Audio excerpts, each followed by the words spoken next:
Alright, this is Zeno back from my short break, and you can see I've got these set up. It's not powered right now, but go ahead and power it. Basically what these are doing is pulling cobblestone into these Quaesitums. And yeah, they don't have bookshelves around them, but they don't need them, generally, because they are, well,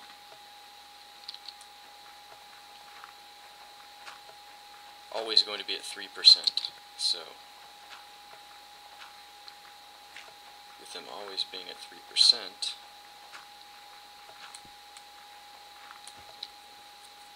you never have to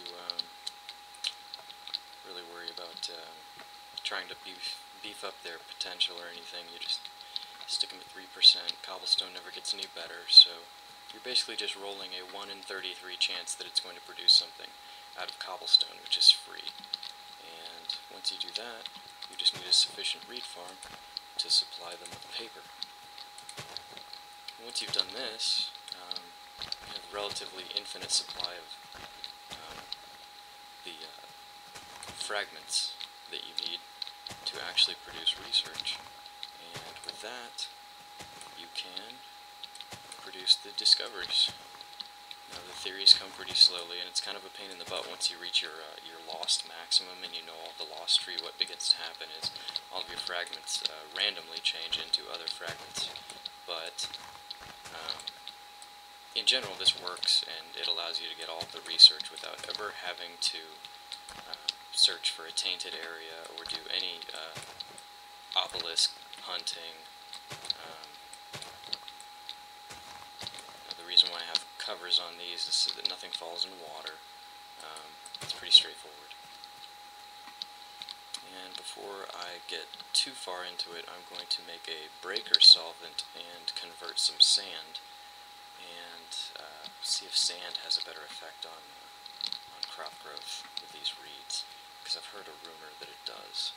So what we're going to do now is we're going to make myself some breaker compound, and that will be one of the first things that I show you. This here is a mixer. All it really does is, normally, when I want to make a compound, what I have to do is get a bucket of water,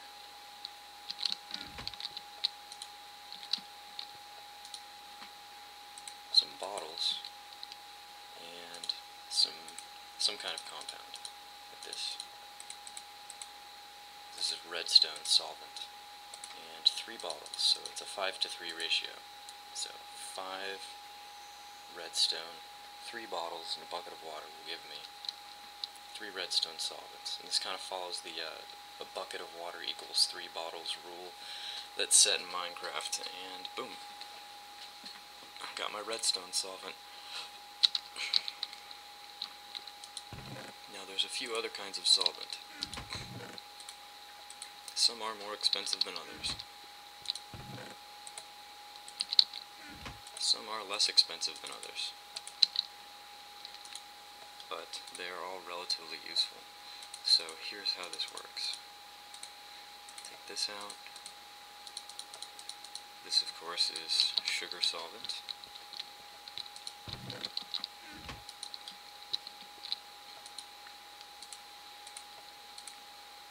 It's kind of hard to see. You get the idea, though. You've got 5-to-3 ratio on your solvents to whatever you're trying to make, and everything works from a chest. This doesn't have a GUI on its own. It's going to do all of its mixing from within this chest, and I did that for the sake of simplicity. So here, watch.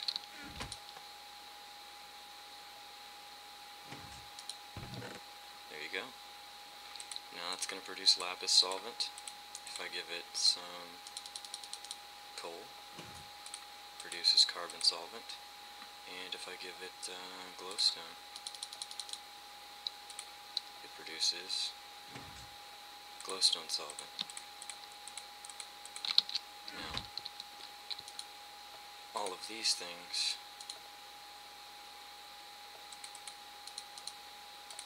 can be combined to create.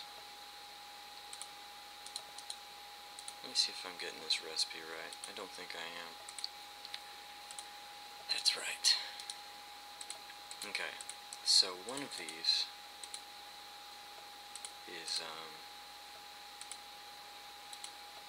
the bad one, it's the carbon, and one of them is the good one, which is the sugar. And the good one is the joiner compound, and the bad one is the breaker compound. Now when you put the bottle here, you're going to get the breaker compound. And when you put, well, I've obviously run out. The breaker compound lasts for a while. So here we've got a little bit of carbon left, a little bit of sugar left, redstone left, and we should have one more glowstone left, I believe. Okay, let's go ahead and make some more of those.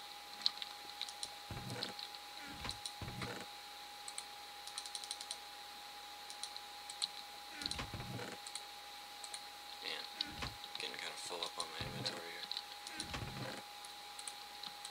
There we go. Okay.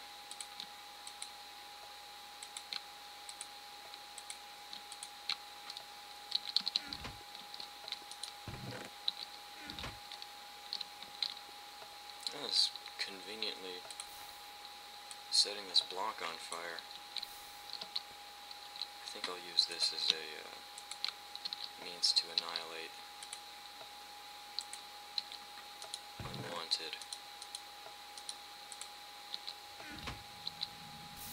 cobblestone. There you go. Now, gravel's flammable apparently. So yeah, what we're going to do now is pretty much transfer everything into my system here. I'm going to make a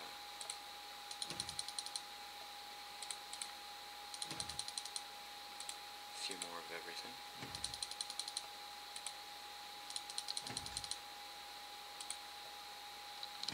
Got an extra sugar. Okay. See, so it kind of takes all the pain out of having to get buckets of water and blah blah blah, but that's the only block this adds. It adds it in two states because one's lit and one isn't, so it's taking two block IDs, sorry. That's, oh well. Anyway. 6 of each except for, boy, I love project tables. They are awesome.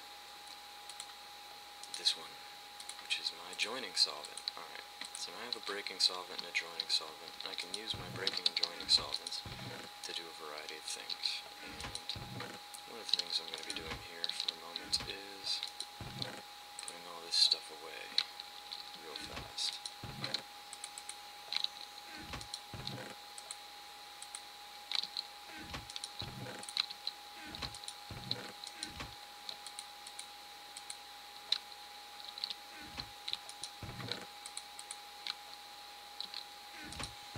Generally, I'm going to try and keep all my solvent stuff up here along with Nicolite.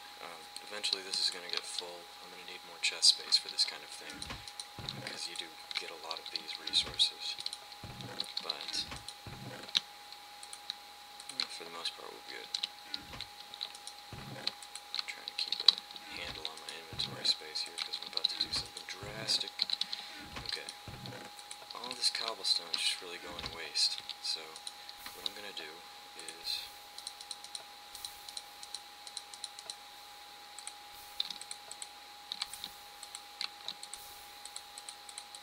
get as much of it in here as possible, and then we're going to put my joining solvent in here, and it's going to turn it into gravel. Now, you can see a little doesn't really go very long. You've got to make quite a few of these, but more or less you can keep on producing these all the way up to, as many as you need. So keep on cranking out the joining solvent. You can eventually work your way up to iron. Now, since these are limited resources, you're going to have to make quite a few of those joining solvents.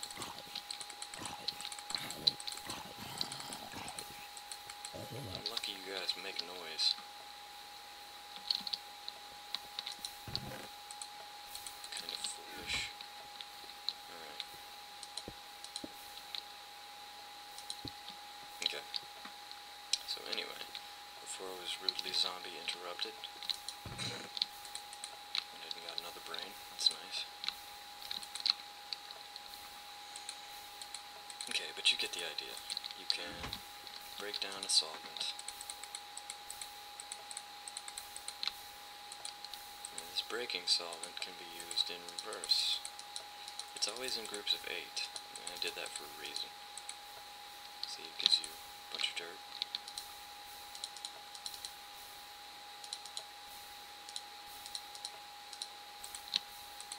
A bunch more dirt.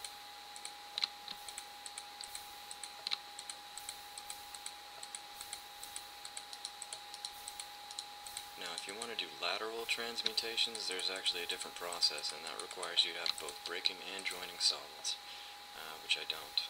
So, you would have to make another joining solvent.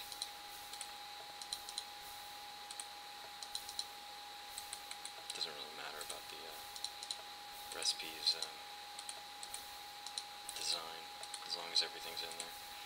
Okay, and if I do it like this is actually going to give me sandstone, which you'll see here, sandstone, because they're of equal EMC value, and I am following EMC values here. This is actually going to turn into cobblestone, I think, and then cobblestone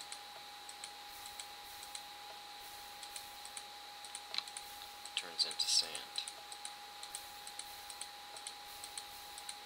which is helpful to me because I have plenty of cobblestone, but not nearly enough sand. So we've used quite a bit of our breaking solvents gone now, and we have some joining solvent left. Let's go ahead and take this and see what the next step up from gravel is. Clay balls. So, kind of a familiar pattern. It's something most people should be used to.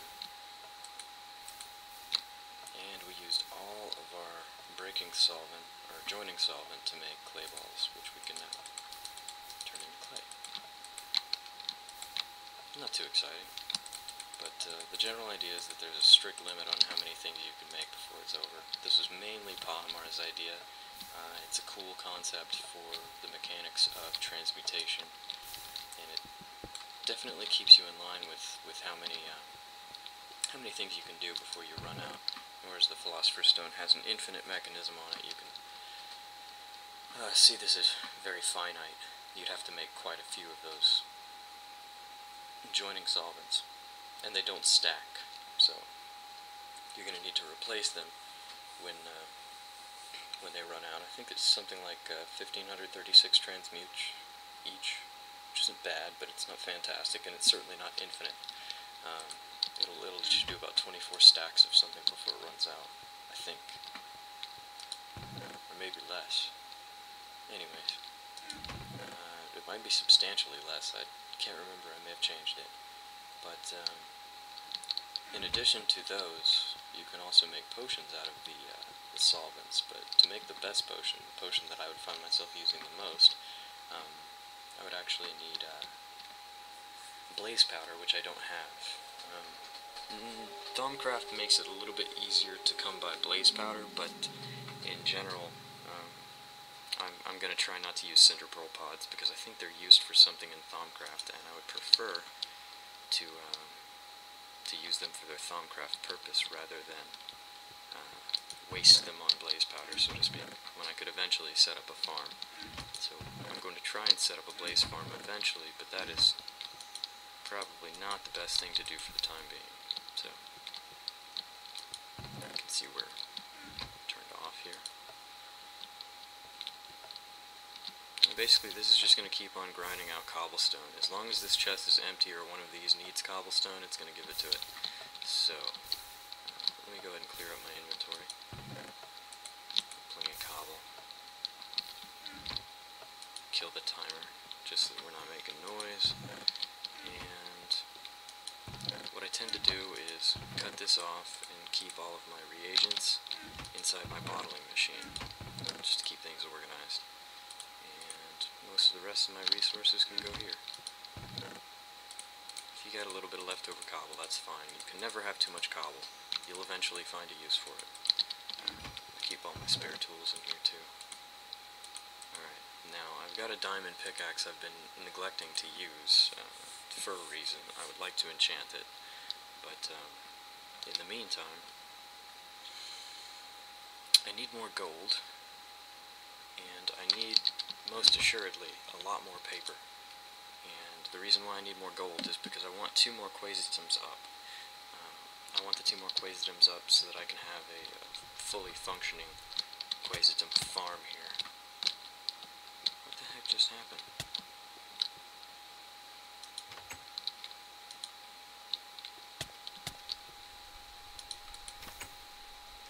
Oh, I see. It looks like we're having some fire issues.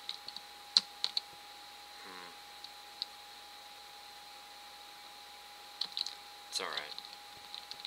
I'll have to figure out some kind of way to fireproof this section here.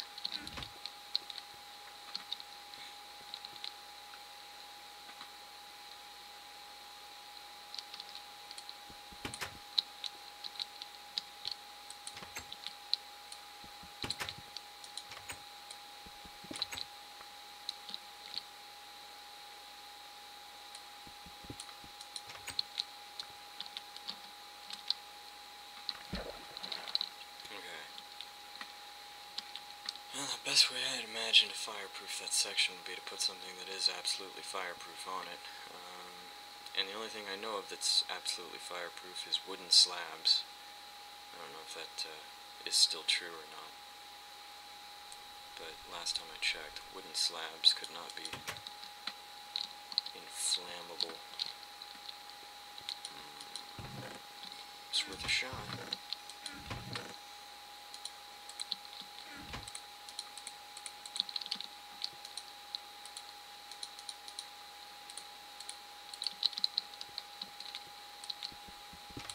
I'll go ahead and let it burn one. I'm cool with that. Oh no. It is melting my...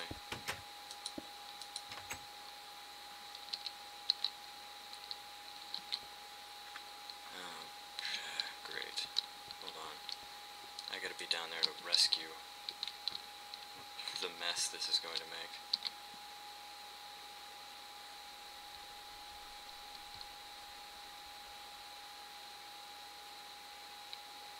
Please don't burn my sign. That's all I ask.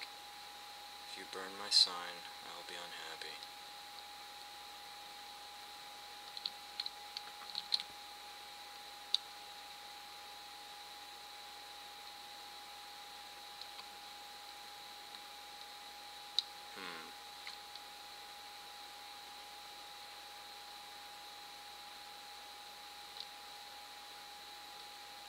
Yeah, I see it.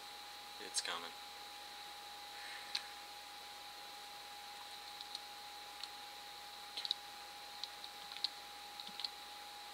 Here's melt number 1. Oh. Turned it into smooth stone. How quaint. Alright.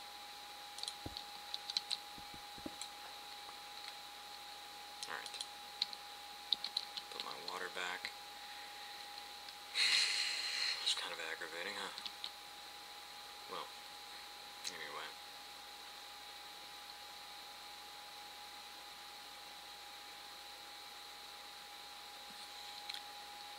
What I have planned right now is to get these Quaesitums up and running. And make sure this block doesn't catch fire. And I'm pretty sure the double slab is fireproof, but I don't know for sure. So, in the meantime, let's just go hunt for gold, and hopefully I will be able to find enough gold for the other 4 Quaesitums, and then I will give it a supply line from above, where I will create a contraption to provide it with paper, assuming that the top surface is the side inventory for paper. This is totally experimentation, by the way. I've never actually done this one before. But the bottom-fed cobblestone thing worked great, so I'm assuming this should work as well. And if it doesn't, I will try something else. also hopeful that I can find some diamonds down here, and I'm going to leave them in the ground if I find them, because eventually I'm going to get the State Alchemist Compass, and when I get the State Alchemist Compass, if I don't have any diamond ore, I won't have anything to lock onto to search for them, so I have to make sure I leave one intact, which is, it shouldn't be too hard.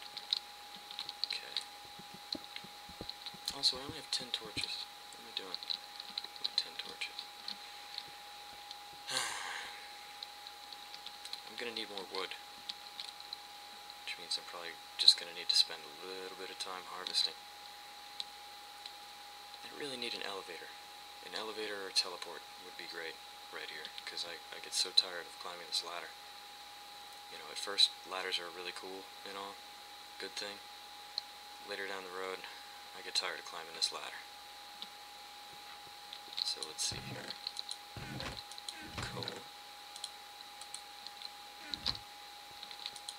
The wood that I don't like, it's not that it really, you know, bothers me or anything, it's just that I don't like it aesthetically, and I tend to use it for sticks and charcoal before I use anything else. Sticks and torches, whatnot, what have you. No, not that one. The fast one. Okay. Going down. I got a few decent pickaxes.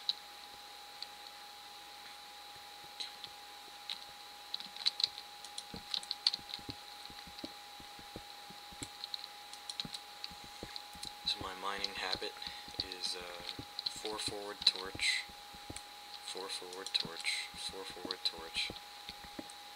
I very lazily block off intersections of certain kinds. I need to make a crafting bench for this section of tunnel. Yeah, I don't like walking. And I could probably stand to have another sword on me. So let's go ahead and do that.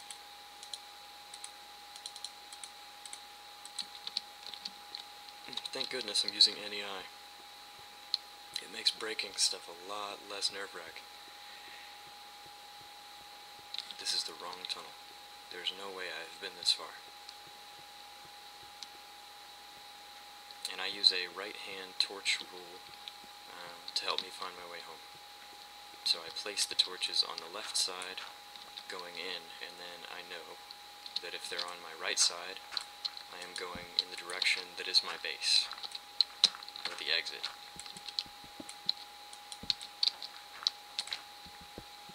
And this one's easy to remember because generally shit does not spawn down here. I've never had a problem with spawning, but I use 4 because that's the player's default reach in survival mode, so it's real easy for me to just snap out 4, place a torch, snap out 4, place a torch.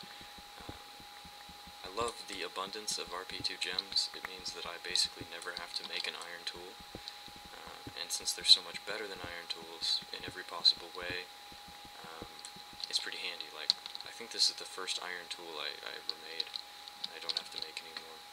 I'm very laissez-faire about filling in gaps, because it's a waste of cobblestone, which I do consider something of a precious resource, because of what you can do with it. 2, 3, 4, especially with my mods.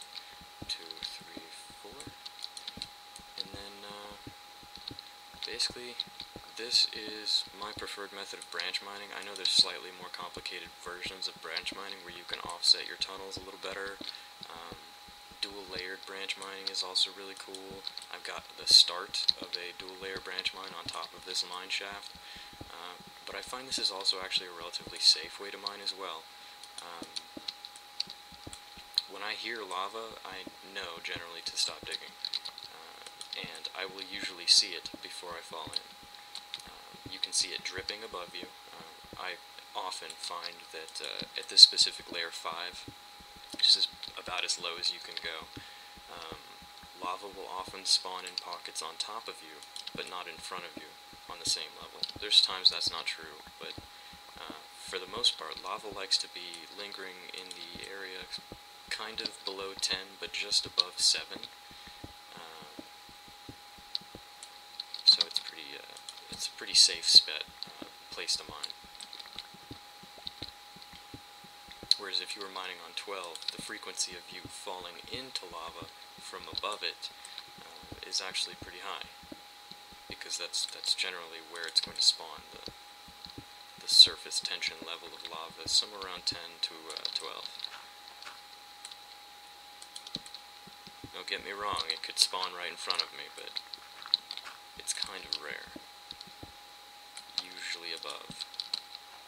You can hear water, you can hear mobs, you may get the temptation to want to dig for a cave, but I would generally ignore it, because when you're branch mining, you're going to find a lot, and your branches are the purpose of not having to go out of your way looking for something.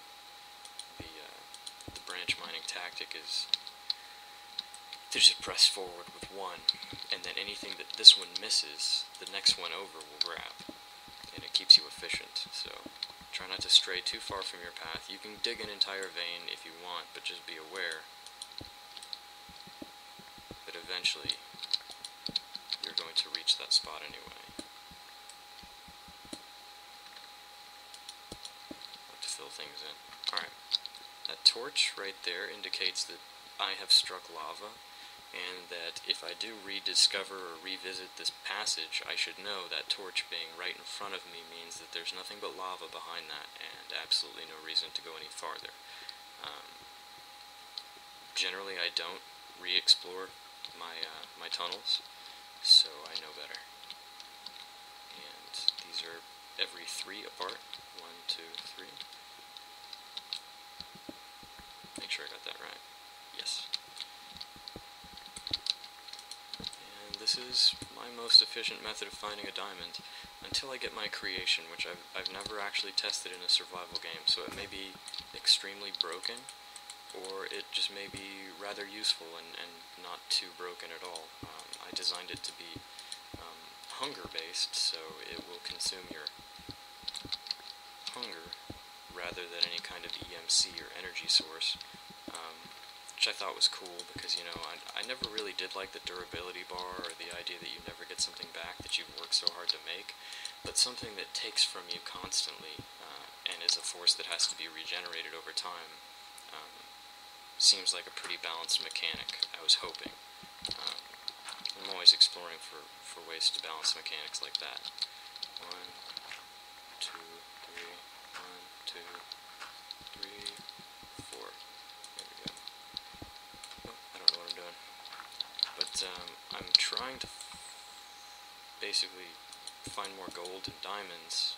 I'm finding diamonds so that I can attune it to a compass, but I'm mainly looking for gold so that I can make my compass, and the compass is extremely important because that is going to get me all the resources that I need to really become rich and independent. However, without the State Alchemist Pocket Watch, the compass is very expensive. So, it's in my best interest to make both.